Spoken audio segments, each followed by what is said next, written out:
نحمدہ و نصلی علی رسولہ الکریم اما بعد فاعوذ باللہ من الشیطان الرجیم بسم اللہ الرحمن الرحیم۔ اللہ تعالیٰ فرماتے ہیں فَأَزَلَّهُمَا الشَّيْطَانُ عَنْهَا، پس پھسلایا ان دونوں کو شیطان نے اس درخت کے بابت، نتیجہ یہ نکلا فَأَخْرَجَهُمَا، پس نکالا ان دونوں کو مِمَّا كَانَ فِيهِ، ان خوشیوں سے جن میں وہ رہتے تھے، یعنی جنت کے راحت، جنت کا آرام۔ وَقُلْنَا اهْبِطُوا، اور کہا ہم نے اتر جاؤ تم دونوں، بَعْضُكُمْ لِبَعْضٍ عَدُوٌّ، تمہارے بعض تمہارے دشمن ہوں گے۔ یا تو یہ ہے کہ اولاد ایک دوسرے کے دشمن بن جائے گی، بائی کا دشمن بن جائے گا، جس طرح کے آج کل کے حالات ہیں، یا یہ فرمایا کہ یہود اور نصارہ یہ تمہارے دشمن ہوں گے۔ اچھا، کہتے ہیں کہ حضرت آدم علیہ السلام کو سری لنکا کے جزیرہ سراندیپ میں اتارا گیا، اور اماں حوا علیہ السلام کو سرزمین عرب میں دونوں ایک دوسرے کو تلاش کرتے رہے، یہاں تک کہ عرفات کے میدان میں دونوں کی ملاقات ہو گئی۔ عرفات کو عرفات اسی وجہ سے کہا جاتا ہے کیونکہ عرفات کا معنی ہے شناخت کی جگہ، معرفت کی جگہ یا پہچان کی جگہ۔ حضرت آدم اور حوا نے ایک دوسرے کی اس جگہ شناخت کی، یعنی ایک دوسرے کو پہچان لیا، کیونکہ حضرت آدم علیہ السلام سری لنکا میں اور اماں حوا علیہ السلام مکہ میں۔ اسی وجہ سے علماء فرماتے ہیں اگر کوئی بچہ پیدا ہو جائے، اس کا نام رکھنا ہو تو بہتر یہ ہے کہ انبیاء علیہ السلام یا صحابہ بزرگوں کے نام پر نام رکھا جائے۔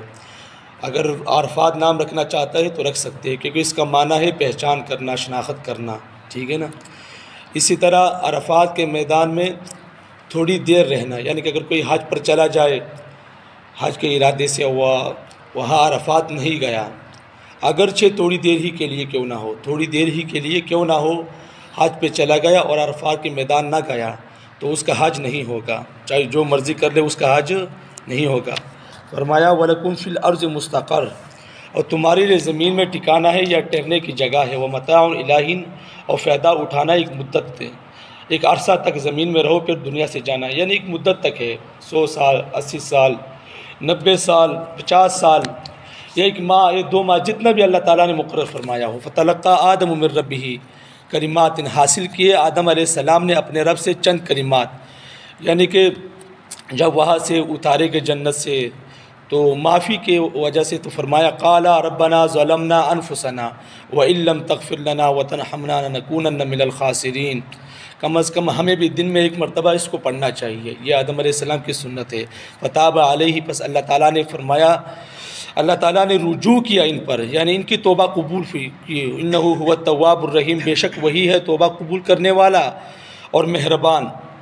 آج کل کے جو ہمارے حالات ہیں، یعنی کہ ہم اللہ تعالیٰ کی طرف نہیں جھکتے، نہ اللہ تعالیٰ ہماری طرف رجوع کرتے، کیونکہ ہمارا عقیدہ ہی خراب ہو چکا ہے، ٹھیک ہے نا۔ ہم اولاد اللہ سے نہیں مانگتے، رزق اللہ سے نہیں مانگتے، ٹھیک ہے نا۔ اگر کسی جگہ ہم پھنس جائے تو مدد اللہ سے طلب نہیں کرتے، پیروں کے پاس جاتے ہیں، درباروں پر جاتے ہیں۔ درباروں پر جانا، پیروں کے پاس جانا کوئی برائی نہیں ہے، بالکل 1% بھی برائی نہیں ہے، لیکن وہاں پر غلط کام کرنا، غلط عقیدے رکھنا، یہ غلط کام ہے، ٹھیک ہے نا۔ قُلْنَا اهْبِطُوا مِنْهَا جَمِيعًا، کہا ہم نے اتر جاؤ تم یہاں سے سارے کے سارے، یعنی آدم علیہ السلام اور حوا علیہ السلام، تو ان کے اولاد بھی، یعنی کہ ہم تمام کے تمام، جس طرح آدم علیہ السلام اور اماں حوا علیہ السلام کو اتارا گیا، اس کے ساتھ ساتھ ہم کو بھی وہاں سے اتارا گیا، ٹھیک ہے نا۔ فَإِمَّا يَأْتِيَنَّكُم مِّنِّي هُدًى، پس اگر تمہارے پاس آئے ہدایت میری طرف سے تو یہ اس کو پکڑ لو، اس کو حاصل کر لو، انبیاء علیہ السلام کی شکل میں یا کتابوں کی شکل میں۔ آج کل ہمارے پاس اللہ تعالیٰ کی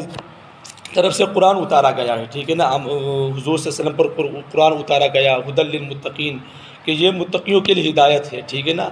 تو قرآن کو جتنا زیادہ ہو سکے پڑھنا چاہیے، کوشش کرنی چاہیے بھائی ترجمے کے ساتھ اس کو پڑھا جائے تاکہ ہمیں اس سے کچھ حاصل ہو سکے۔ تو اللہ تعالیٰ سے دعا ہے کہ اللہ تعالیٰ ہم سب کو عمل کرنے کی توفیق عطا فرمائے۔